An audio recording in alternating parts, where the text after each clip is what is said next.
This car is pretty mad. Whoa, you Oh, there's a wiper missing. Ah! We need to wash it, I feel sorry for it. And look at the number plate!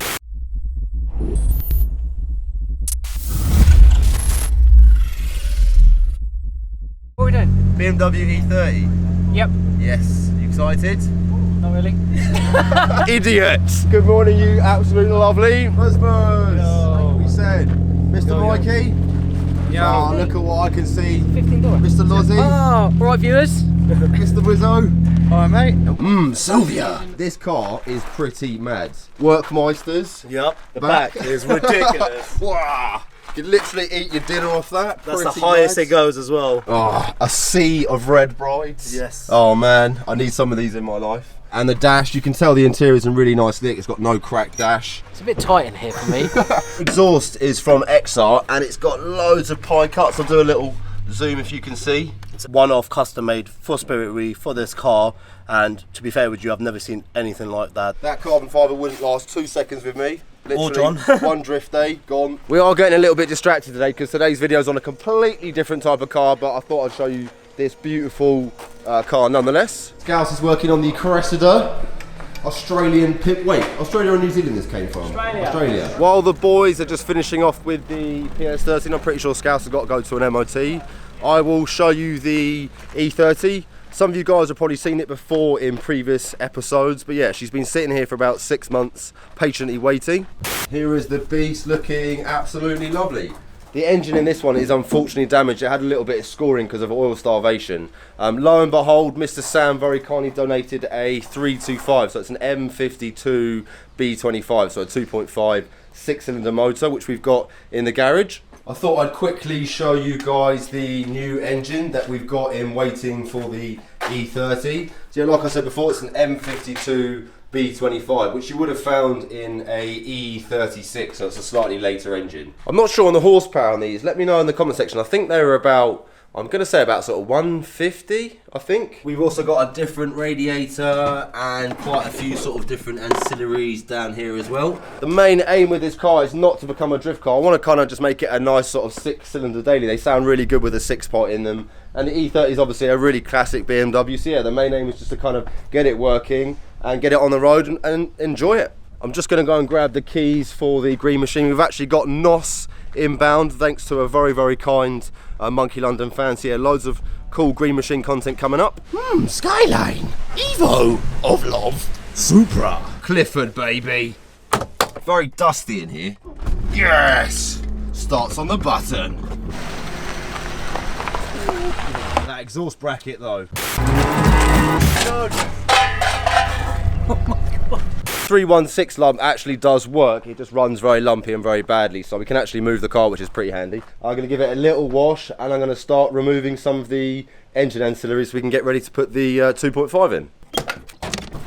Open the other way. If you actually look, the 316 motor is actually pretty clean, to be fair. So yeah, it's not in bad condition at all, this car. There is a little bit of sort of paint fade and a bit of lack appeal in places, but I'm sure we can give it a bit of a paint over time. Scousey's actually borrowing the main battery pack at the moment, so I'm just going to use Ed's little one, which might not start it. It is a bit glitchy, this pack. Alright, see if we can get any life. It's not looking good. No, nothing at all. Let me just check that charger. Mr. Graham to the rescue. I also forgot to tell you guys, well, you would have known from my Instagram, we've also got a very special new project car coming up on the channel as well, so make sure you stay tuned for that. It's going to be pretty sick.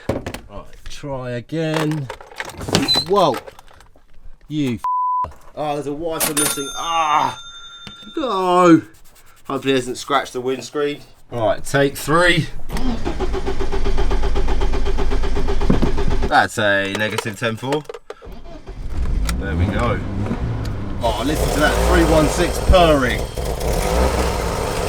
Pimping it in my E30, baby.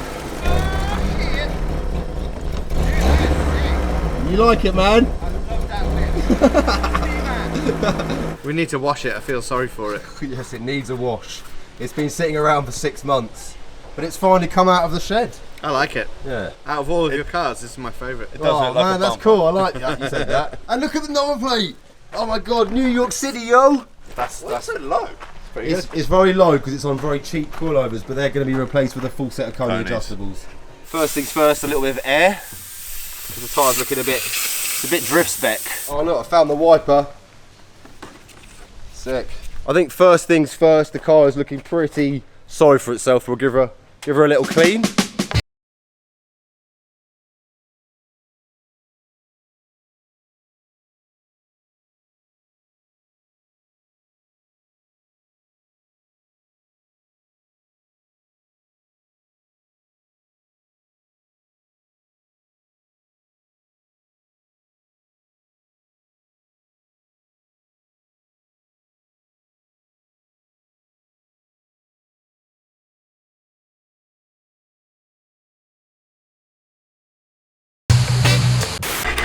Man, make fire!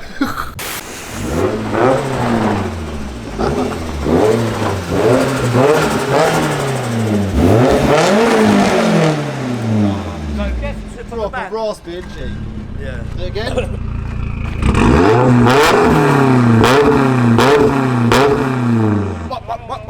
E30 is now looking a lot shinier. Definitely better for a quick little cheeky wash. I'm not too sure on these Alpina wheels. They're replica Alpinas. I actually quite like these. I think they're called cookie cutters or something. I'm quite a fan of the old cookie cutters, so I was thinking of maybe getting 4 cookie cutters all round with a set of 8008s or a decent set of tyres on there. Yeah, let me know below in the comment section. Shall we keep the Alpinas? I think there's actually 2 Alpinas in the back, so we've actually got a full set. So we can have 4 Alpinas.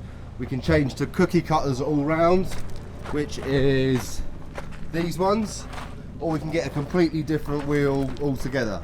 Let me know below in the comment section what wheels do you guys want to see. So I'm going to basically start going around and taking off some of the ancillaries. Probably first I'll start with is the ignition coil, take the coolant, the rad pipes off, get the radiator out, get the radiator drained, take all the air box off.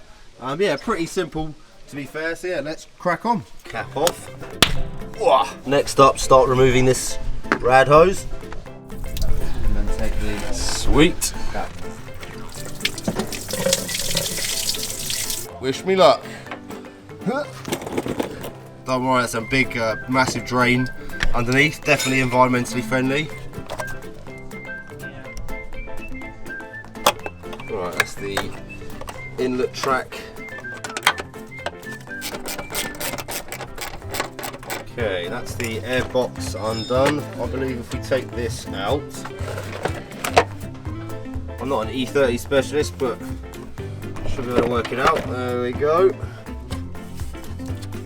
Mr. Wizzo got me an E30 specific box and a tub to keep all our bits in. Look, we got a new man on the board as well, Mr. Lewis. Do a cheeky little follow. In fact, follow all of these absolute lovelies, especially that one of those. Okay, now I'm going to start doing this, what I believe to be the radiator bracket, and then I should be able to take the radiator out. To be fair, a ratchet spanner would be a lot easier, but I'm committed now. Alright, let's get the rad bracket out the way. Lift it up. Right, there's one. I got it. Radiator. Look at that, loads of space now. Amazing how little, how much space you've got in these engine bays. There won't be so much space once you've got a 325 in there, but An SR would fit real nice. stop it, you. What? You're dangerous. There's only 3 sat in the workshop. Giving me too many ideas, man. That is quite a few bits that have been removed. Getting somewhere. We're actually going to be cracking on and doing the rest of the stuff on the ramp in the next couple of days once the boys are finished with the Cressida. Hopefully you guys have enjoyed this cheeky little introduction episode on the new E30, and hopefully you're going to stick around to watch the rest of the calamities unfold. Say goodbye to you. Bye. Bye, Jay. Toodaloo, mother. Mr. Witto, lots of love. See you later. Turbo.